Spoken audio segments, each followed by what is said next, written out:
Hello friend, कैसे हो आप लोग? मस्त होंगे और स्वस्थ होंगे। और आज हम जो पढ़ाने जा रहे हैं मेंस्ट्रुएशन के 20 महत्वपूर्ण गणित के सूत्र हैं जो आपके लिए काफ़ी इम्पोर्टेंट होने वाले हैं। तो चलिए स्टार्ट करते हैं टाइम न वेस्ट करते हुए। तो यहाँ है सबसे पहले वर्ग का क्षेत्रफल। ठीक है, तो वर्ग का क्षेत्रफल होता क्या है? ये होता है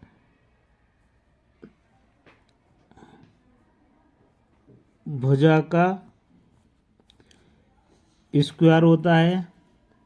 ठीक है, दूसरा क्या है कि वर्ग का परिमाप। वर्ग का परिमाप क्या होता है? इसका होता है वर्ग का परिमाप होता है 4 भुजा। ठीक है, 4 भुजा होंगी, वो वर्ग का परिमाप होगा। आयत का परिमाप आप लोग जानते होंगे शायद। इसका होता है लंबाई गुणा चौड़ाई।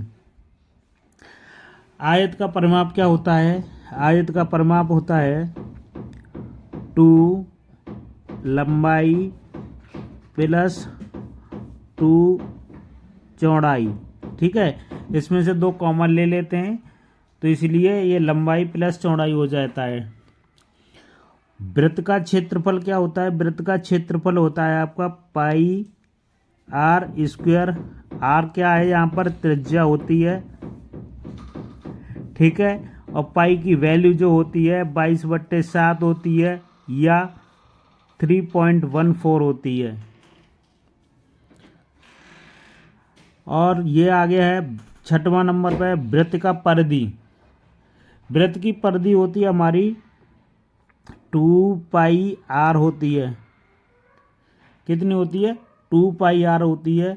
गोले का आयतन, गोले का आयतन का फार्मूला होता है हमारा 4/3 पाई आर का पे घाते 3। ठीक है, अब आ गया गोले का पृष्ठ। ठीक है, क्षेत्रफल होता है, ये पृष्ठ क्षेत्रफल होता है इसका, दो गोले का। तो इसका होता है 4πr स्क्वायर। ये होता है गोले का पृष्ठ। बेलन का वक्र पृष्ठ क्या होता है? बेलन का वक्र पृष्ठ है ना, तो बेलन जानते हो, इसका फार्मूला होता है 2πr/h। बेलन का संपूर्ण पृष्ठ क्या होता है? इसका संपूर्ण पृष्ठ होता है 2πr कोष्टक के अंदर h + r होता है। बेलन का आयतन बेलन का आयतन का देखो फार्मूला, ये होता है πr²h। ठीक है, बेलन का आयतन πr² होता है। बेलन का वक्र पृष्ठ, बेलन का वक्र पृष्ठ का फार्मूला क्या होता है? वक्र पृष्ठ होता है हमारा, बेलन का वक्र पृष्ठ लिख दिया है। अच्छा सॉरी, ये आ गया हमारा शंकु का वक्र पृष्ठ आ गया।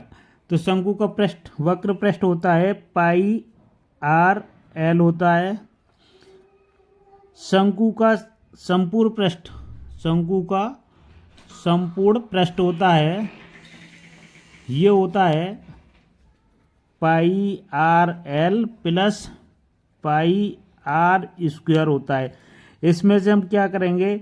πr/l कॉमन ले लेंगे, πr कॉमन मिल जाएगा तो यहाँ l + r बचेगी। या तो ये होगा ये, या इस तरीका का लिख सकते हैं। शंकु का आयतन होता है 1/3 πr² होता है, 1/3 πr² होता है। ठीक है, घनाभ का आयतन में क्या होता है? लंबाई होगी उसमें गुणा चौड़ाई होगी और गुणा ऊंचाई होगी। ये हो गया घनाभ का आयतन। अब देखो हमारा क्या है, ये आगे घनाभ का संपूर्ण पृष्ठ होता है, घनाभ का संपूर्ण पृष्ठ। तो घनाभ का संपूर्ण पृष्ठ में क्या आता है, 2 लंबाई चौड़ाई प्लस चौड़ाई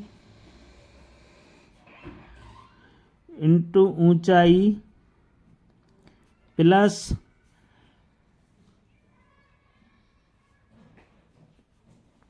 लंबाई और ऊंचाई, या ऊंचाई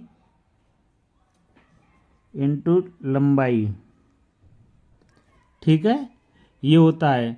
घन का आयतन होता है, घन का आयतन होता है हमारा भुजा पे घातें 3। कितनी? भुजा पे घातें 3 हो गई। अब घन का संपूर्ण पृष्ठ क्या होता है, तो घन का संपूर्ण पृष्ठ होता है हमारा 6 भुजा स्क्वायर होता है। ठीक है, अब देखो समबाहु त्रिभुज का क्षेत्रफल क्या होता है, समबाहु त्रिभुज का, तो ये वर्गमूल 3 में कितना आता है, 4 आता है, और ये आता है भुजा का स्क्वायर। और समकोण त्रिभुज का क्षेत्रफल क्या होता है, समकोण त्रिभुज का क्षेत्रफल होता है 1/2 लंबाई गुणा चौड़ाई, ये होता है। ये 20 ये आपको फॉर्मूले दिए हैं, ये काफ़ी इम्पोर्टेंट है। अगर ये वीडियो आपको पसंद आ रही हो तो लाइक करना, नए हो चैनल पर तो सब्सक्राइब करना। मिलते हैं नेक्स्ट वीडियो में।